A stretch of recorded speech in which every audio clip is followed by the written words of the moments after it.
Hello बच्चों।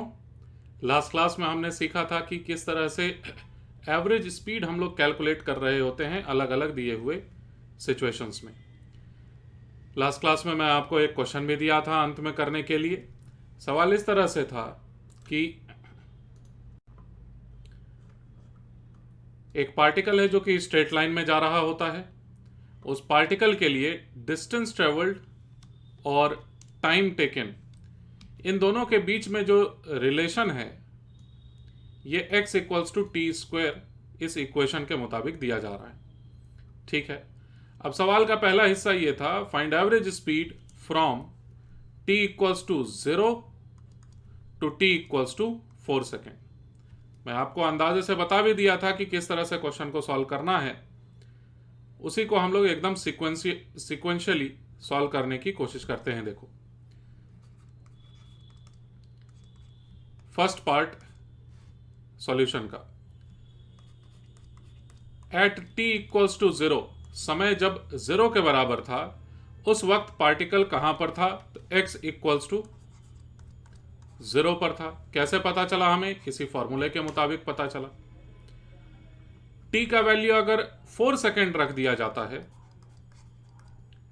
तो x का वैल्यू निकल के आता है 16 मीटर। तो 16 मीटर की दूरी को वो तय कर चुका है। ठीक, अब एवरेज स्पीड के डेफिनेशन के मुताबिक पहले जो चीज 0 मीटर तय किया हुआ था, बाद में जो चीज 16 मीटर तय किया हुआ है, तो 16 मीटर का डिस्टेंस ट्रेवल्ड डिवाइडेड बाय कितना समय लगा? 4 सेकेंड। आंसर बना 4 मीटर पर सेकेंड। मुझे लगता है कोई दिक्कत नहीं हुई होगी आपको इस बात को समझने में, आसान सी बात थी। सेकेंड पार्ट है फिर क्वेश्चन में। देखो, time t equals to 3 second से 7 सेकेंड तक करते हैं। At t equals to 3 seconds, 3 second पर पार्टिकल कितना डिस्टेंस ट्रेवल किए हुए था? 9 मीटर का डिस्टेंस ट्रेवल किए हुए था। ठीक, उसके बाद फिर t इक्वल्स टू 7 सेकेंड्स पर पार्टिकल कितना डिस्टेंस ट्रेवल किए हुए था? 49 मीटर ट्रेवल किए हुए था। कैसे पता चल रहा है हमें बार बार ये अलग अलग x का value? x equals to t square, question में ऐसा लिखा हुआ था।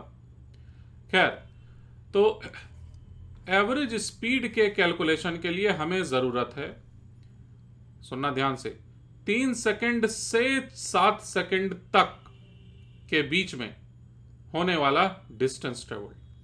तो ऑलरेडी पहले से ही 9 मीटर का डिस्टेंस ट्रेवल किया हुआ था, फिर 49 मीटर का डिस्टेंस ट्रेवल किया हुआ है 7 सेकेंड पर। तो इस दौरान कितने का डिस्टेंस ट्रेवल किया गया होगा? तो 49 मीटर माइनस 9 मीटर, इतना डिस्टेंस ट्रेवल किया गया होगा। और टाइम कितना लगा? तो 7 सेकेंड माइनस 3 सेकेंड।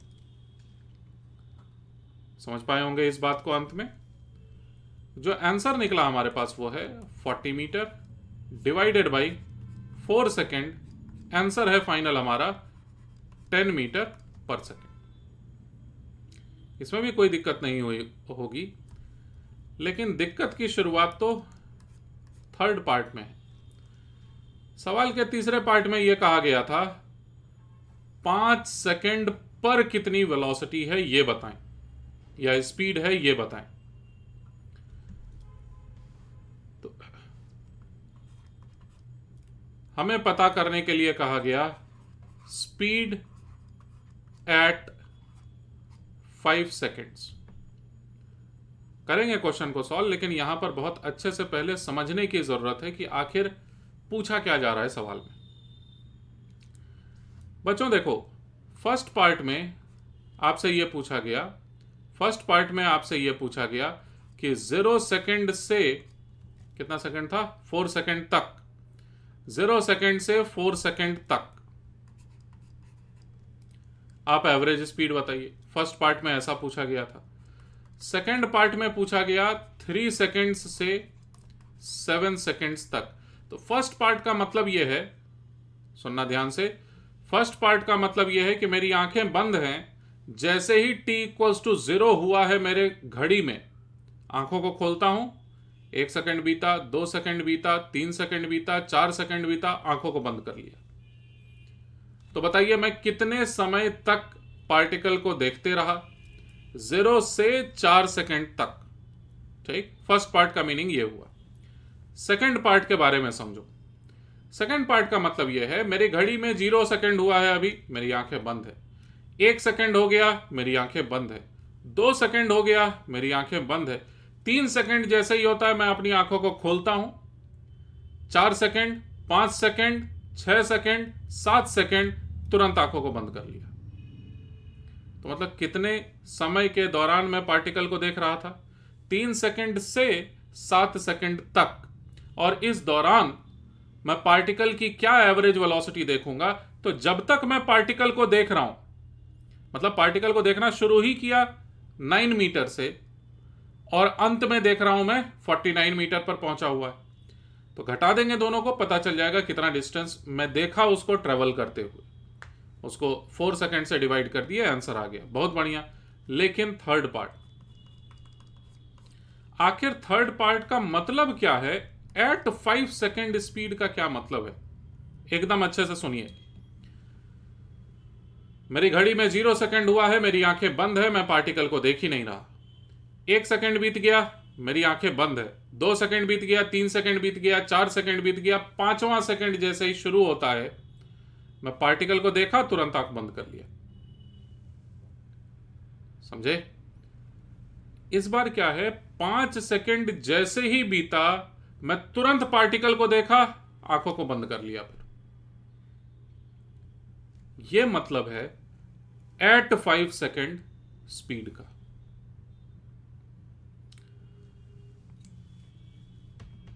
जीरो से 4 सेकंड में टाइम इंटरवल का मतलब समय का अंतराल 4 सेकंड का है। 0 से शुरू होता है समय और 4 सेकंड तक मैं पार्टिकल को देख रहा हूं। 3 सेकंड से 7 सेकंड, इसमें टाइम इंटरवल कितना है? इसमें भी टाइम इंटरवल 4 सेकंड का ही है। लेकिन थर्ड पार्ट में मैं आपको जो बोल रहा हूं वो ये है कि 5 सेकंड के तुरंत बाद देखिए पार्टिकल को और तुरंत आंखों को बंद कर लीजिए। तो इस बार जो टाइम इंटरवल है वो बहुत ही छोटा है। Time interval is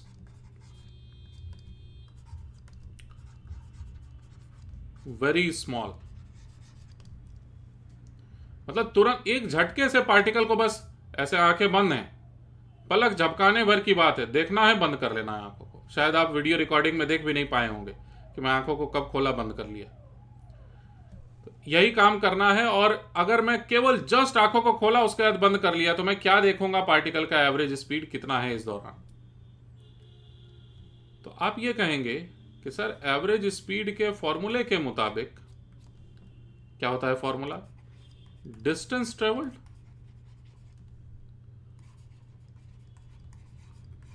divided by time interval. इस फॉर्मूले के मुताबिक चूंकि मैं अपने पलकों को बहुत कम समय के लिए खोला और उसके बाद देखा पार्टिकल को काफी कम समय के लिए, इस वजह से मुझे तो ऐसा लगेगा कि पार्टिकल का डिस्टेंस ट्रेवल्ड ये तो बहुत ही छोटा है। होगा कि नहीं ऐसा? आप बहुत कम समय के लिए देख रहे हैं ना पार्टिकल को, तो पार्टिकल कितना ही चल लेगा?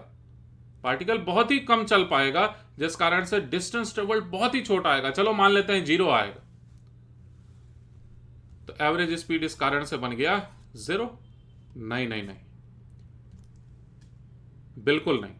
डिस्टेंस ट्रेवल्ड बहुत छोटा है, मैं मानता हूं, एकदम 0 के नजदीक है, यह भी मानता हूं।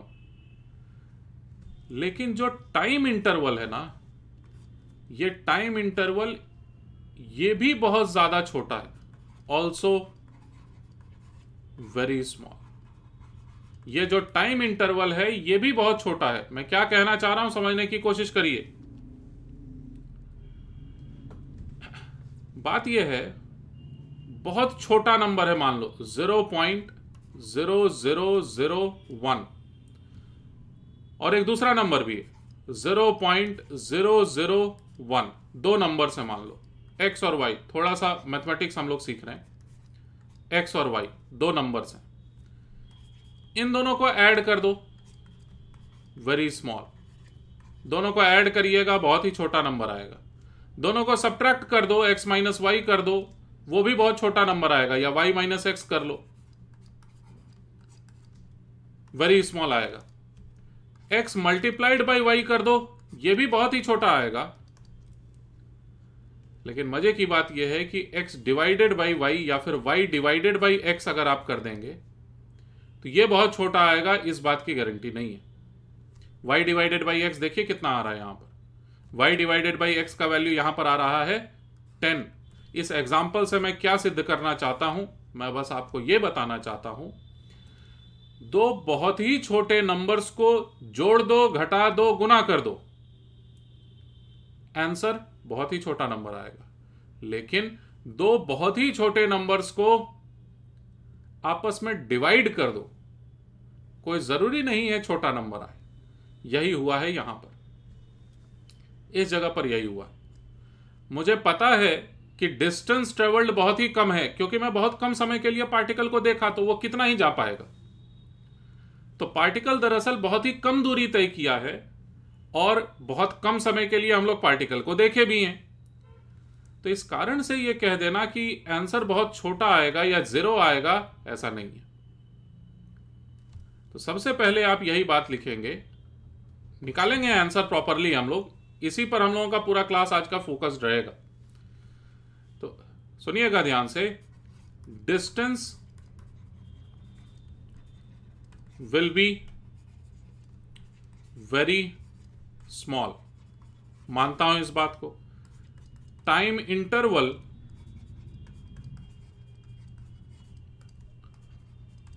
Will also be very small, time interval भी काफी छोटा होगा। लेकिन बावजूद इन दोनों बातों के एवरेज स्पीड का वैल्यू बहुत छोटा है, इस बात की गारंटी नहीं है। छोटा आ भी सकता है, नहीं भी आ सकता है, 10 भी आ सकता है, 50 भी आ सकता है, ठीक है। बट एवरेज स्पीड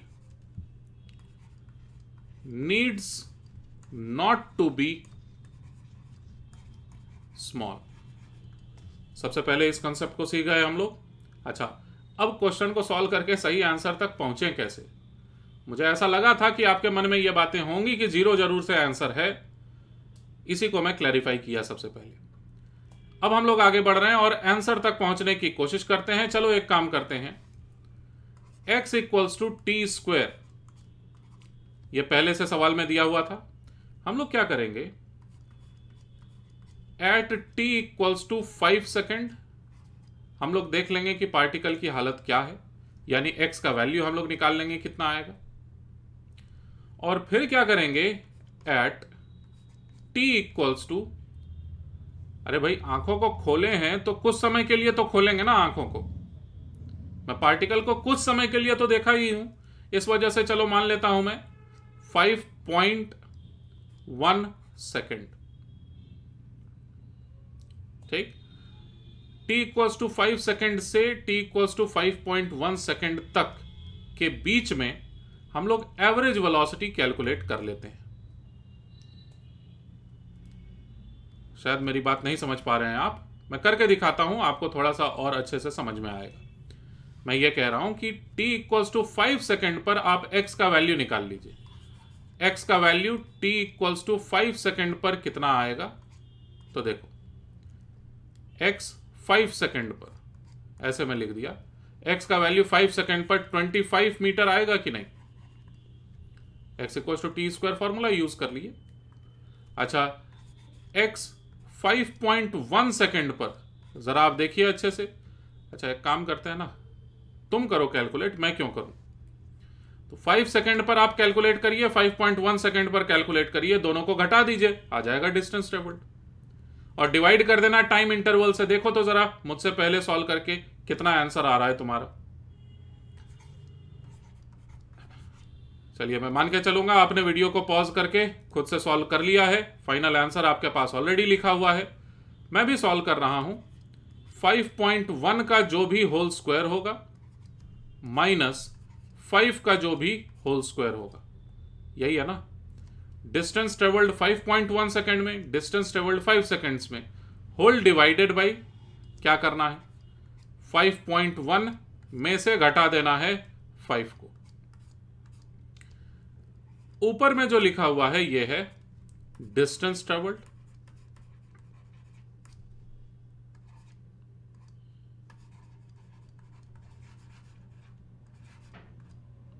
और नीचे में ये जो लिखा हुआ है ये है टाइम इंटरवल।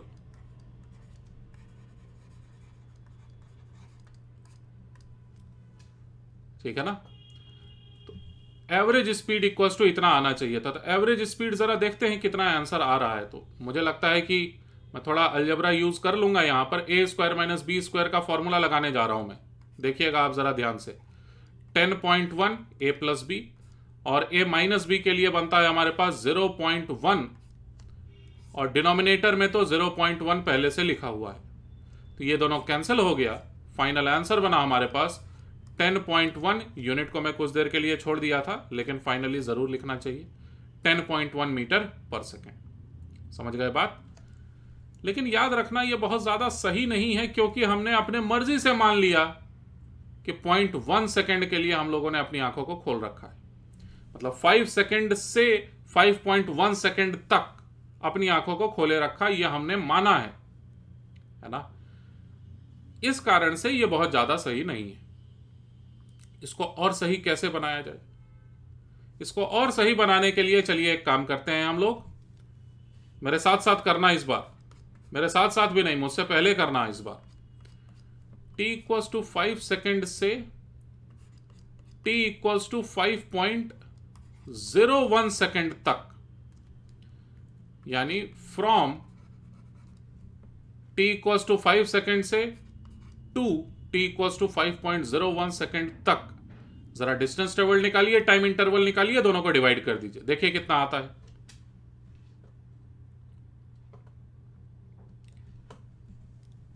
चलिए, मुझे ऐसा लगता है कि आपने सॉल्व कर लिया है खुद से। एवरेज स्पीड में निकालने की कोशिश कर रहा हूं, और इस बार मैं जो लिखूंगा वो है 5.01 का होल स्क्वायर माइनस 5 का whole square, whole divided by फिर क्या रहेगा 5.01 माइनस पूरा 5, यही रहेगा ना। अगेन ए स्क्वायर माइनस बी स्क्वायर का फॉर्मूला मुझे साफ लगते हुए नजर आ रहा है। रिजल्ट बनता है मेरे पास 10.01 multiplied by a minus b, लिखो तो 0.01 होल डिवाइडेड बाई 0.01। समझ गए। तो अब की बार क्या आंसर आया, ये दोनों देखिए कैंसिल हो गया, और फाइनल आंसर बना हमारे पास 10.01 मीटर पर सेकेंड। तो एक अंदाजा तो लग रहा है ना हमें कि किस तरफ आंसर जा रहा है हमारा। पिछले बार थोड़ा सा अप्रोक्सीमेट कैलकुलेशन किए, 10.1 मीटर पर सेकेंड आया, मतलब अंदाजे से क्वेश्चन सॉल्व किए 10.1 मीटर पर सेकेंड आया। फिर हमने सीखा कि और ज्यादा एग्जैक्ट करते हैं क्वेश्चन को सॉल्व, और ज्यादा एग्जैक्ट क्वेश्चन को सॉल्व करने पर आंसर निकल के आया हमारे पास 10.01 मीटर पर सेकेंड। अब मैं बोलूं कि और ज्यादा एग्जैक्ट सॉल्व करते हैं, और ज्यादा एग्जैक्ट सॉल्व करते हैं, और ज्यादा एग्जैक्ट सॉल्व करते हैं, तो क्या इसी क्वेश्चन में हम लोग जिंदगी बिता देंगे? नहीं। यहीं से आता है अलजेब्रा। हम लोग ट्रिक ये लगाएंगे कि फ्रॉम, ध्यान से सुनना, t equals to 5 seconds to t equals to 5 plus h seconds, 5 second से 5 जोड़ h सेकेंड्स तक हम लोग सॉल्व करेंगे, और h का वैल्यू जितना छोटा रखने का मन करेगा फाइनल आंसर में हम उतना छोटा वैल्यू रख देंगे h का। समझे क्या ट्रिक है? तो इस ट्रिक के मुताबिक सॉल्व करने की कोशिश करिए। इस बार देखिए कितना निकल के आता है एवरेज स्पीड का वैल्यू। मुझसे पहले कर दो। चलिए मैं भी सॉल्व कर रहा हूं। अब मुझसे पहले अगर नहीं किए हुए होगे तो आप सीख नहीं पाएंगे बातों को। 5 प्लस एच का वैल्यू अभी जानते ही नहीं है कितना है, बाद में रख देंगे जितना छोटा रखने का मन करेगा। तो 5 प्लस एच का होल स्क्वायर माइनस केवल 5 का whole square whole divided by 5 plus h minus केवल 5। समझ सके? यह आंसर जो निकल के आएगा वो होना चाहिए वही ए स्क्वायर प्लस बी, ए स्क्वायर माइनस बी स्क्वायर का फॉर्मूला मैं लगा दे रहा हूं, ठीक, हमेशा की तरह। तो ये रिजल्ट बनेगा हमारे पास क्या, देखिए मैं और अच्छे से लिख रहा हूं इस बार तो। 5 प्लस एच प्लस 5 और 5 plus h minus 5 whole divided by, तो एच लिखा ही हुआ था, है ना ऐसा। इसको सॉल्व करेंगे आगे, हमारे पास बनेगा 10 प्लस एच और न्यूमरेटर में एक h है, डिनोमिनेटर में भी एक h है, h कैंसिल हो जाएगा। हमारे पास फाइनल रिजल्ट निकल के आया 10 प्लस एच मीटर पर सेकंड में। अब समझ गए होगे तुम कि बार बार ऐसा आंसर क्यों आ रहा था, 10.01 10.1। आप h का वैल्यू ही तो पिछली बार क्या रख लिए थे, 0.01। इसी कारण से तो आंसर आया था 10.01 आंसर। इस बार हमारे पास आंसर आ गया 10 प्लस एच। अच्छा, अब h का वैल्यू जितना छोटा तुम सोच पाते हो, मतलब अपनी पलकों को जितने छोटे समय के लिए आपने खोला उतना छोटा वैल्यू आप h का यहां पर रख दें। तो हम लोग करेंगे क्या, for exact answer h must be as small as possible। h का वैल्यू जितना छोटा रखा जाए उतना ही बेहतर, हमें उतना ही एग्जैक्ट हमें आंसर मिलेगा। तो h का वैल्यू क्या रखना पसंद करोगे बोलो? h का वैल्यू रख दिया जाए, चलिए बेस्ट क्या रहेगा, 0 ही रख दीजिए फिर। तो फाइनल आंसर हमारे पास क्या आ गया, 10 मीटर पर सेकेंड। सही लग रहा है, लेकिन नहीं, बहुत बड़ी गलती हुई है। देखो क्या गलती हुई है, इस कैलकुलेशन को सभी बच्चे ध्यान से देखें। ये स्टेप 1 है, this was step 1, this was step 2, this was step 3। कौन से स्टेप से कौन से स्टेप में जाने में हमने गलती की है, स्टेप 1 2 3 4। अगर h का वैल्यू 0 है तो यह कैलकुलेशन गलत हो जाएगा। आपको ढूंढना है कि क्या गलती हो जाएगी। h का वैल्यू अगर 0 है, यह कैलकुलेशन पूरी तरह से गलत है। बताना है क्या गलती है। देखिए स्टेप 1 2 3 4 आपको पहचान लेना चाहिए था अगर आप थोड़ा भी बेसिक मैथमेटिक्स का समझते हैं तो।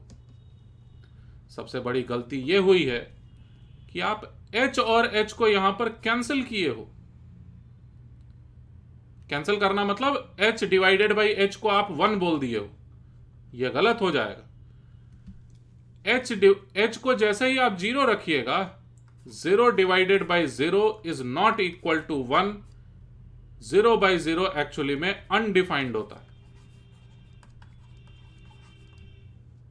ठीक, ये तो मैथमेटिक्स वाली बात हो गई कि 0 बाई 0 अनडिफाइंड होता है। मैं एकदम सिंपल भाषा में समझाने की कोशिश करता हूं कि h का वैल्यू अगर आप 0 रख दीजिएगा, इसका मतलब यह होगा कि आपने अपनी आंखों को खोला ही नहीं। तो आप पार्टिकल को देखेंगे कैसे? आप पार्टिकल को देखेंगे ही नहीं तो स्पीड कैसे बताएंगे? तो h का वैल्यू जितना छोटा हो सकता है लेकिन 0 नहीं है। 0 रख दीजिएगा, इसका मतलब यह हो जाएगा कि आपने अपनी आंखों को खोला ही नहीं। समझ पा रहे हैं मेरी बात को? तो इस कारण से यहां पर कुछ करेक्शन करने का जरूरत है। करेक्शन करते हैं हम लोग। For exact answer h must be as small as possible. जितना छोटा हो सके उतना छोटा होना चाहिए, बट नॉट इक्वल टू 0। 0 के बराबर नहीं होना चाहिए। इस बात को सिंपल तरीके से लिखा जाता है h टेंडिंग टू 0। इसको पढ़ते हैं टेंडिंग टू। टेंडिंग टू का मतलब क्या होता है? 0 के एकदम नजदीक है, जितना सोच सकते हो उतना नजदीक है, लेकिन 0 के बराबर नहीं है। ठीक, यही मतलब होता है टेंडिंग टू का। अब h का वैल्यू टेंडिंग टू 0 रख दीजिए। तो दोबारा से अगर मैं सॉल्व करूं, दोबारा से क्यों सॉल्व करूं, इसी को मैं कॉपी कर लेता हूं, आपको समझ में आ जाएगा। ये जो कैलकुलेशन किया हूं ना मैं यहां पर, इस कैलकुलेशन को फिर से मैं करने की कोशिश कर रहा हूं। आप लिखिए मत अलग से कुछ, मैं बस ये कह दूंगा, लिखने का तरीका होता है ये कि h का वैल्यू बहुत ही छोटा है लेकिन 0 के बराबर नहीं है। इसको लिखने का तरीका क्या होता है देखना, लेकिन डरना मत। Limit h tending to 0। ठीक है, इसको ऐसे लिखा जाता है बस, लिमिट h टेंडिंग टू 0। इसका मतलब क्या होता है, h का वैल्यू बाद में आप आंसर में लिख सकते हैं कि बहुत ही छोटा है। तो limit h tending to 0, h tending to 0 मतलब 0 के बराबर नहीं है h। और ये जो आप लिखे हैं ना यहां पर h टेंडिंग टू 0, इसी से आपको आजादी मिलती है h को इस तरह से कैंसिल करने की। और हम लोग फाइनल आंसर में भी लिमिट h टेंडिंग टू 0 लिखते रहेंगे। आंसर बना 10 metre per second plus 10 plus h metre per second, ये आंसर बना। लेकिन फाइनल आंसर में, और ध्यान से सुनिए, फाइनल आंसर में 10 में एक बहुत ही छोटा नंबर ऐड कर दो तो भी ये कितना ही रह जाएगा, 10 मीटर पर सेकेंड। यही हमारा फाइनल आंसर। समझ सके? 10 में अगर बहुत छोटे नंबर को ऐड भी कर दिया जाएगा तो भी वो 10 ही रह जाएगा। इस कारण से हम लोग ये आंसर रिपोर्ट कर देंगे। तो क्यों नहीं हम लोग शुरुआत में ही h को 0 रख दिए थे, h को 0 रख दीजिएगा अगर, तो ये कैंसिल करना गलत हो जाएगा। h 0 है ही नहीं, h 0 के एकदम नजदीक है लेकिन 0 के बराबर नहीं है, क्योंकि आंखों को खोलना तो जरूरी है ना। तो इस छोटे से टाइम इंटरवल में आप जो देखेंगे वो स्पीड निकल के आएगी 10 मीटर पर सेकेंड, और एवरेज वेलोसिटी फाइनली, अब आंसर जो निकाले हैं हम लोग उसी को मैं एकदम स्टेटमेंट में लिख रहा हूं। द एवरेज वेलोसिटी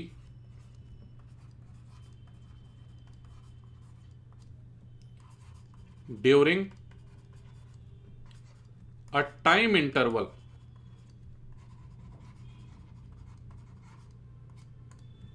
वेलोसिटी मैं गलती से लिख दे रहा हूं, वेलोसिटी के बारे में अभी जस्ट बात करेंगे हम लोग।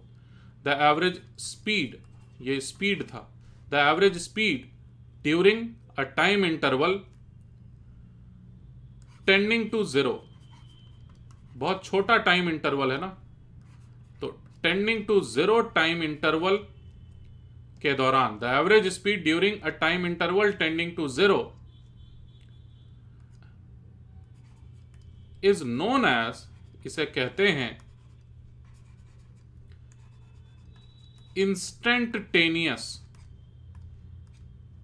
Instantaneous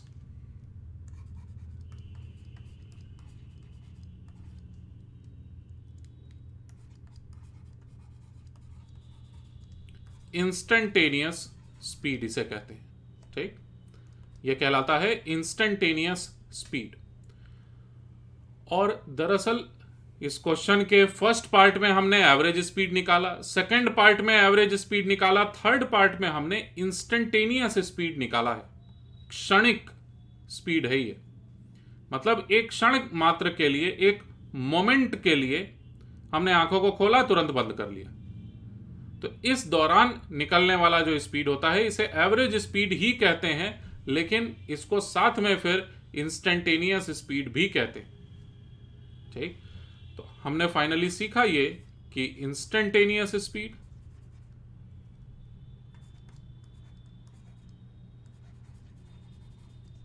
instantaneous speed at t equals to 5 seconds is 10 metre per second.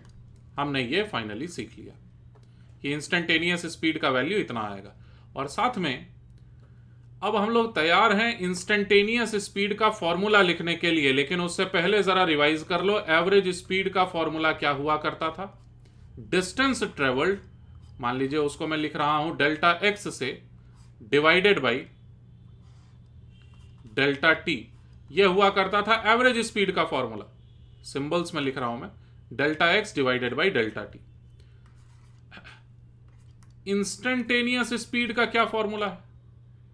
Instantaneous speed का फॉर्मूला यह है कि delta x divided by delta t ही रहेगा, लेकिन जो ये डेल्टा टी है ना, ये बहुत ही छोटा जब हो जाता है।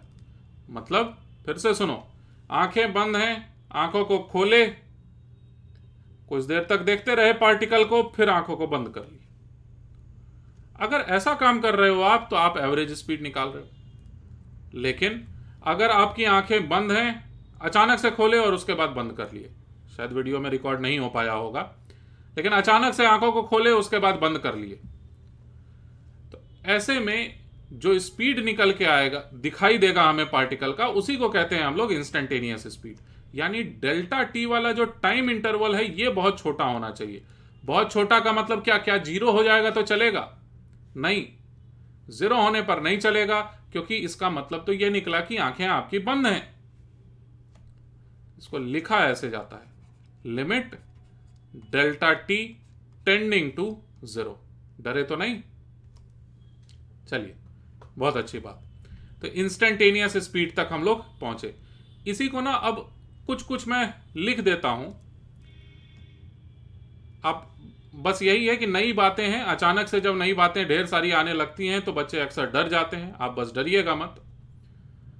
तो इंस्टेंटेनियस स्पीड इक्वल्स टू, इसको लिखने का तरीका होता है शॉर्ट में dx बाई dt। इसका मतलब क्या होता है? इसी को कहते हैं हम लोग, इतना बड़ा हो गया ना जो ये लिखा हुआ, इसी को कहते हैं हम लोग dx बाई dt। यहां पर dx क्या कह रहा है? dx का मतलब ये होता है डिस्टेंस ट्रेवल्ड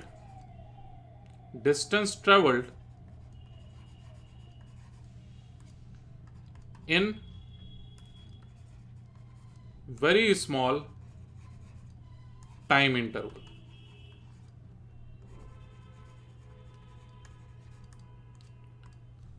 और ये dt का मतलब क्या होता है भाई? ये टाइम इंटरवल ही है, वेरी स्मॉल टाइम इंटरवल है ये, वेरी स्मॉल टाइम इंटरवल। तो हमने अभी जस्ट क्या सीखा कि इंस्टेंटेनियस स्पीड का फॉर्मूला होता है इंस्टेंटेनियस स्पीड इक्वल्स टू हो गया, इसको लिखने का तरीका मात्र है ये dx डिवाइडेड बाई dt, और इसको पढ़ने का भी एक तरीका है, ठीक है? ये dx बाई dt को पढ़ने का तरीका है, सुनते जाना ध्यान से। dx बाई dt को कई तरीके से पढ़ा जाता है। पहला तरीका है पढ़ने का, rate of change of x with respect to t, पहली बात। दूसरा तरीका है पढ़ने का, डिफरेंशिएशन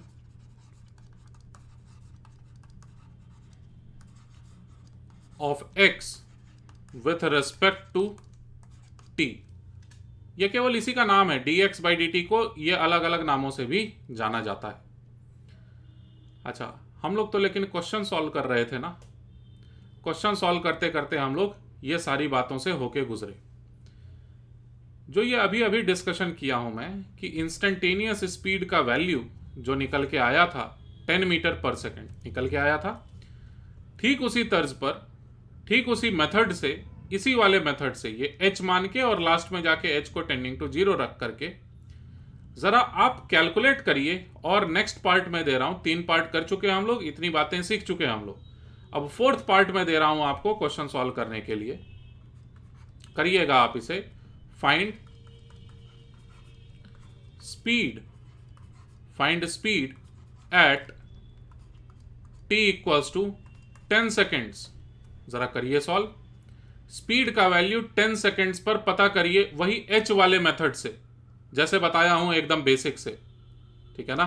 अच्छा, उससे भी पहले ये इंस्टेंटेनियस स्पीड पूछा हूं कि एवरेज स्पीड पूछा हूं? ये एक इंस्टेंटेनियस स्पीड पूछ रहा हूं मैं। देखिए, at t equals to 10 second, 10 second पर स्पीड पता करें, तो इसका मतलब इंस्टेंटेनियस स्पीड है ये।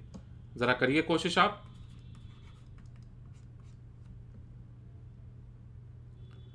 चलिए मैं भी सॉल्व करने की कोशिश करता हूं, ये मानते हुए कि आपने वीडियो को पॉज करके क्वेश्चन सॉल्व कर दिया है। आंसर जो आएगा यानी इंस्टेंटेनियस स्पीड जो आने वाला है वो होगा, कैसे करते हैं सॉल्व, 10 सेकेंड्स पर हमें पता करना है, तो 10 प्लस एच का होल स्क्वायर माइनस 10 का whole square whole divided by 10 plus h minus 10।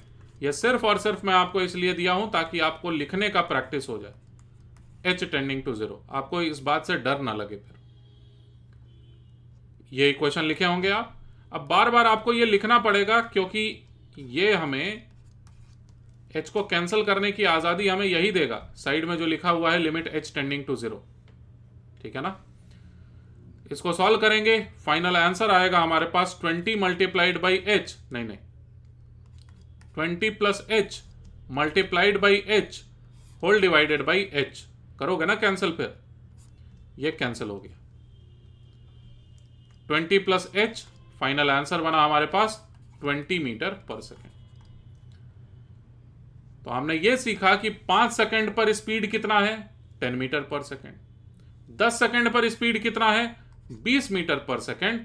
चलो क्यों ना हम लोग ऐसा करें कि किसी भी टाइम t पर स्पीड पता कर लें। फिफ्थ पार्ट में find speed at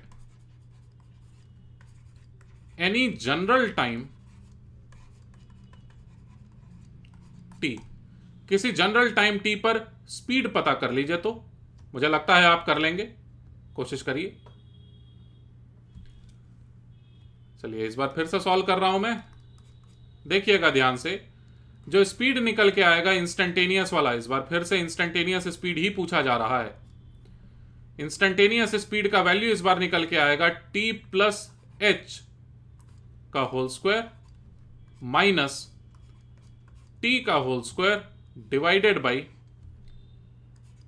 t plus h minus t। Limit लिखना भूल गया, देखो, लिमिट h टेंडिंग टू 0 हो गया ऐसा। इसको सॉल्व करने जाएंगे, आंसर क्या बनेगा, 2t प्लस एच, मल्टीप्लीकेशन में h, डिनोमिनेटर में फिर से h, और यहां लिखा हुआ है limit h tending to 0। Final answer क्या आया हमारे पास, h को कैंसिल करेंगे ना, क्योंकि h 0 के बराबर तो है नहीं, और 2t प्लस h तो टेंडिंग टू 0 है, यही आंसर होगी। मीटर पर सेकंड में आएगा लेकिन यही आंसर होगी। इसी कारण से बार बार निकल के आ रहा था 5 सेकंड पर 10 मीटर पर सेकंड, 10 सेकंड पर 20 मीटर पर सेकंड, 50 सेकंड पर कोई पूछे तो 100 मीटर पर सेकंड आंसर है। तो जो हमने सीखा उसको मैं फिर से बता रहा हूं कि इफ x का वैल्यू दिया हुआ है t स्क्वायर, तो इसका मतलब यह है कि dx बाई dt, इसका वैल्यू निकल के आया। dx बाई dt किसको कहते हैं, इंस्टेंटेनियस स्पीड को ही तो कहते हैं। इंस्टेंटेनियस स्पीड का वैल्यू निकल के आया हमारे पास 2t के बराबर। कैसे आया ये निकल के, इसको निकालने का तरीका क्या था, t प्लस एच का होल स्क्वायर किया। होल स्क्वायर ही क्यों किए, क्योंकि क्वेश्चन में होल स्क्वायर दिया हुआ था। अगर यहां होल क्यूब दिया हुआ रहता तो हम लोग होल क्यूब कर रहे होते, जो कि अभी जस्ट करेंगे, ठीक है ना। टी स्क्वायर, अच्छा उसके बाद फिर divided by t plus h minus t, और यहां पर लिमिट लिखा हुआ था h टेंडिंग टू 0। इसे सॉल्व करने पर फाइनली हमने निकाला 2t, यह आंसर आया था हमारा। अभी जस्ट किए हैं सॉल्व। तो एक नया क्वेश्चन मैं दे रहा हूं आपको। क्वेश्चन बस इतना सा है कि if x equals to t cube, ठीक है, फाइंड dx बाई dt। ये जब आप सॉल्व कर देंगे तो आपको एकदम अच्छे से हमेशा के लिए समझ में आ जाएगा कि dx बाई dt क्या होता है। इसका मतलब नाम में नहीं छिपा हुआ, इसका मतलब फॉर्मूले में नहीं छिपा हुआ। इसको जब आप खुद से सॉल्व करके टी क्यूब का डिफरेंशिएशन खुद से जब तक नहीं निकाले हुए रहेंगे तब तक आपको कभी इसका असली मतलब नहीं समझ में आएगा, है ना। तो dx बाई dt साथ में नहीं कर रहे हैं, dx बाई dt का बस मैं शुरुआत कर दे रहा हूं। लिमिट h टेंडिंग टू 0 लिखना जरूरी है, और यहां पर क्या लिखा जाना चाहिए, t plus h whole cube आ गया, माइनस केवल t का होल क्यूब, और डिवाइडेड बाई में फिर क्या है, t plus h minus t. इसको सॉल्व करो जरा मुझसे पहले और देखो आंसर क्या आता है, उसको हम लोग याद कर लेंगे।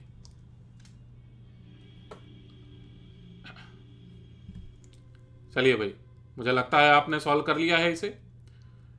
तो लिमिट वाले टर्म को मैं ऐसे ही लिखे रहने देता हूं, और a cube minus b cube का फॉर्मूला मैं अप्लाई करने जा रहा हूं यहां पर, a cube minus b cube, जिसके मुताबिक t plus h minus t, और दूसरे ब्रैकेट में टी प्लस एच का होल स्क्वायर प्लस टी का whole square minus t multiply, sorry plus होता है ये, t multiplied by t plus h, ये रहेगा कंप्लीट न्यूमरेटर, डिवाइडेड बाई केवल लिखा हुआ है डिनोमिनेटर में h, यही ना। और थोड़ा सा सिंप्लीफाई करेंगे, पहला वाला ब्रैकेट केवल h ही तो है, लिमिट h टेंडिंग टू 0, पहला वाला ब्रैकेट केवल h ही तो है, तो h डिवाइडेड बाई h हट जाएगा ये, और दूसरे वाले ब्रैकेट को ऐसे ही लिखे रहने देते हैं, h कैंसिल हो रहा है। दूसरा वाला ब्रैकेट है क्या, t प्लस एच का होल स्क्वायर प्लस t का square plus t into T plus H, समझे। अब क्या करो ना तुम कि h कैंसिल तो हो गया, अब h का वैल्यू बहुत छोटा है, इस बात को यहां पर इस्तेमाल कर लो। तो t प्लस एच क्या बन जाएगा, केवल t, यहां पर भी t प्लस एच केवल बन जाएगा t। तो फाइनल आंसर आया हमारे पास टी स्क्वायर प्लस फिर से टी स्क्वायर, यानी कि 3t स्क्वायर। हमने अभी अभी ये सीखा कि if x equals to t square, dx by dt का वैल्यू हमने निकाला, यानी इंस्टेंटेनियस स्पीड का वैल्यू हमने निकाला था 2t पिछले पार्ट में, और अभी अभी जस्ट हम लोगों ने ये सीखा कि x equals to t cube अगर होता है तो dx बाई dt का वैल्यू 3t स्क्वायर होता है। अब क्या है, इतना ज्यादा हम लोग बार बार कैलकुलेशन करने के बजाय मैं आपको कुछ इक्वेशंस बता दूंगा जो कि आपको याद कर लेना है, जो शायद आपको याद होगा भी पहले से। x का वैल्यू कुछ भी मैं लिख दूंगा अगर f ऑफ t, ठीक है ना, तो dx बाई dt क्या होना चाहिए, इसका एक अलग से आप टेबल बना लो, और किसी भी मैथमेटिक्स के भी बुक में, फिजिक्स के भी बुक में आपको मिल जाएगा इसका बना हुआ एक टेबल। डिफरेंशिएशन कहते हैं हम लोग इसे, वही तो लिखा था थोड़ी देर पहले। इसका डिफरेंशिएशन क्या होगा, यहां पर इसका एक नोटबुक में टेबल बना लोगे आप। इस वीडियो लेक्चर के डिस्क्रिप्शन में मैं आपको उस तरह का एक पीडीएफ भी दे दूंगा जिसमें कि सारे डिफरेंशिएशंस का फॉर्मूला लिखा हुआ रहेगा एक साथ। लेकिन बैकग्राउंड में यही चल रहा होता है हर एक फॉर्मूले के, ये आपको ध्यान में रखना होगा।